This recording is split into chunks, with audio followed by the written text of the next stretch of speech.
श्रावण महीने की दोनों अष्टमियों में से कोई भी अष्टमी, यह भी जरूरी नहीं है कि सोमवार की ही अष्टमी थी। श्रावण महीने की दोनों अष्टमियों में से कोई भी अष्टमी को कितना लगाना है? बीच वाला जो पत्ता है उस पर पीला चंदन। जब आपको लगे कि मेरा जीवन बहुत कष्टमय है, अब ये रोग, अब ये कष्ट दूर ही नहीं हो रहा, अब ये आए दिन तकलीफ पर तकलीफ बढ़ती जा रही है, आए दिन रोग बीमारी, पैसा घर में बच नहीं रहा, बहुत कष्टमय जीवन है, इसमें लगाओ पीला चंदन बेलपत्री की बीज पत्ती पर।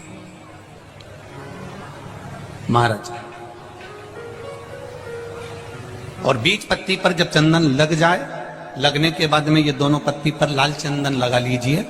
इन दोनों पत्ती के बीच में जो डंडी का भाग होता है, पत्ती से लेकर जो दो पत्तियां होती हैं, इनके बीच में जो जगह बचती है, इसमें मां पार्वती के 64 योगनियां, मां पार्वती अपनी पूर्ण सिद्धि के साथ में जितनी भी देवी के स्वरूप हैं, वो माता 64 योगनियां देवी के स्वरूप में यहां पर विराजमान होती हैं।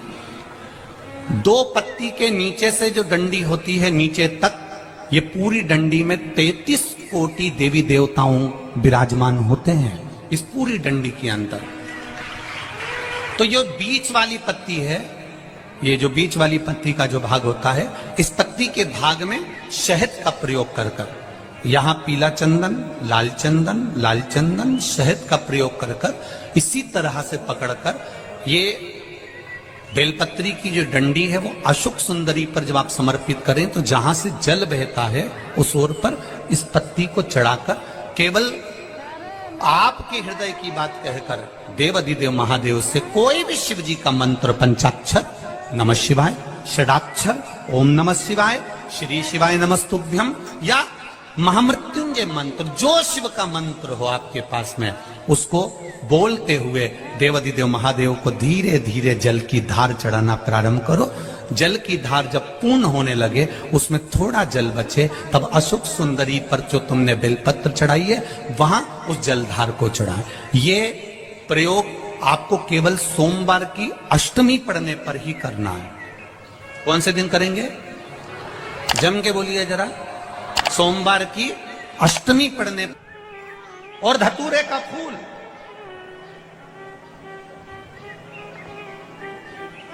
कांटे वाला धतूरा, और उसमें लगने वाला एक पुष्प। आस्था चैनल पर आप लोग देख रहे होंगे धतूरे के फूल का दर्शन। धतूरा और धतूरे का पुष्प, छोटा सा पौधा है, ज्यादा बड़ा नहीं है, कांटा लग रहा है, धतूरा लग रहा है, और उसमें भी साधारण धतूरा नहीं, जिस धतूरे के नीचे की डंडी लाल कलर की होती है, अगर वो सोमवार की अष्टमी को देवाधिदेव महादेव को समर्पित करी जाती है, तो उसके घर में कभी संपदा की कमी नहीं होती है।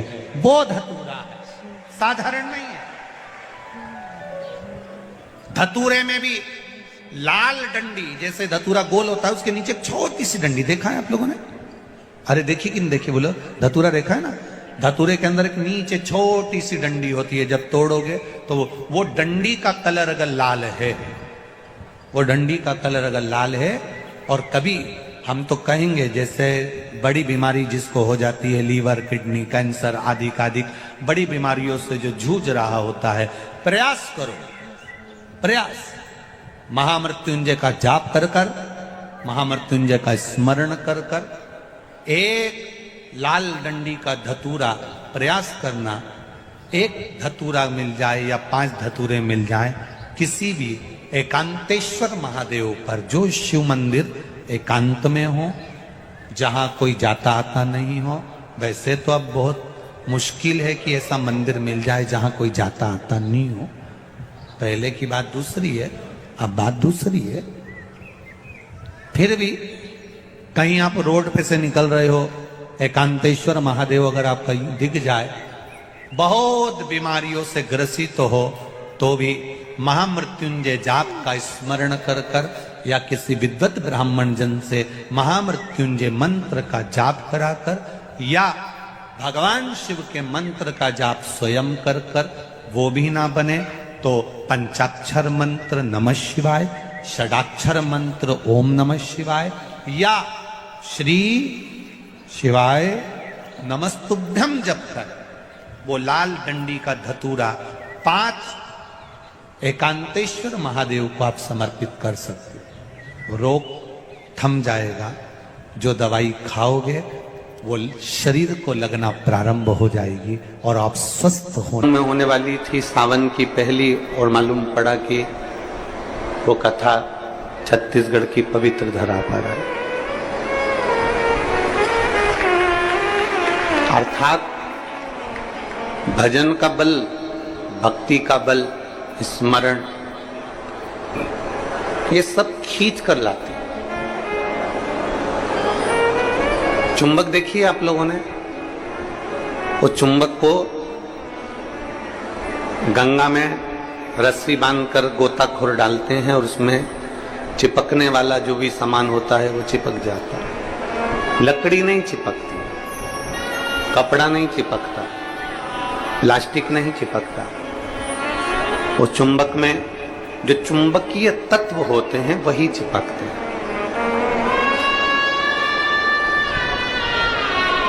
हम तो ये मानते हैं कि सावन के महीने में भी भोलेनाथ एक, जैसे लोग गंगा जी में चुंबक फेंकते हैं और उसमें जो चिपक गया वो चिपक गया, उसी तरह भोलेनाथ भी सावन के महीने में शिव महापुराण रूपी चुंबक को डालकर हिलाते रहते हैं। किसके भाग्य में है और कितने लोग चिपक सकते हैं ये उसी को मालूम है।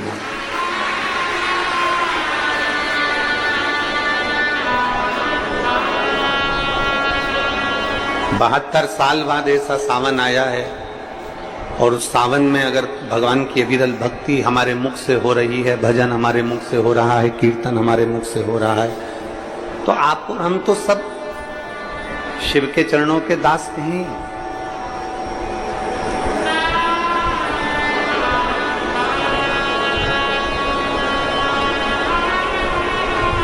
कहते हैं, शिव महापुराण की कथा कहती है, नौकरी ऐसी होना चाहिए, सर्विस ऐसी होना चाहिए जहां जाने का मन करे। ऑफिस में तुम बैठते हो और दिन भर क्लेश मचे, फाइल तुम पढ़ते हो और फाइल उठाते से तुम्हारे को मानसिक टेंशन आ जाए, जरा जरा सी बात में चिंता खड़ी हो जाए, तो वो ऑफिस जाने का मन नहीं करता, नौकरी पर जाने का मन नहीं करता। नौकरी ऐसी हो जहां जाने का मन करे, और घर ऐसा हो जहां वापिस आने का मन करे। तो घर में अगर क्लेश हो रहा है, बहुत अशांति हो रही है, बहुत लड़ाई हो रही है, बहुत विवाद हो रहा है, कहीं सास का मुंह फूला रहे, कहीं बहू का मुंह फूला रहे, कहीं बेटे का, कहीं बेटी का, कहीं माँ का, कहीं पिता का, कहीं भाई, कहीं बंधु, इनके मुंह फूले रहे तो घर में आने का मन नहीं करता। पत्नी का दिन भर मुंह फूला रहेगा तो पति का घर आने का मन नहीं करेगा। माँ बाप का अगर मुंह फूला रहेगा तो बच्चों का घर आने का मन नहीं करेगा। नौकरी ऐसी हो जहां जाने का मन करे। मन करे आपका कि मुझे बड़े उत्साह से जाने। एक प्रश्न आपसे पूछते हैं, उम्मीद है कि आप लोग उत्तर अच्छा देंगे। हमने भी पढ़ाई करी, आपने भी पढ़ाई करी, हमने भी विद्याध्ययन करा, आपने भी विद्याध्ययन करा। जब स्कूल में पढ़ते थे, मैथ का सब्जेक्ट आता या साइंस का आता, इंग्लिश का आता, कोई सब्जेक्ट जब सामने आता तो कोई कोई टीचर इतना अच्छा होता था कि उसके सब्जेक्ट में भले मन ना लगे पर उसके सब्जेक्ट में बैठने का मन जरूर करता था। बोलो सही है कि गलत? बोलो सही है कि गलत? और कोई कोई टीचर ऐसा होता था कि उसके सब्जेक्ट में जाने का मन नहीं करता था।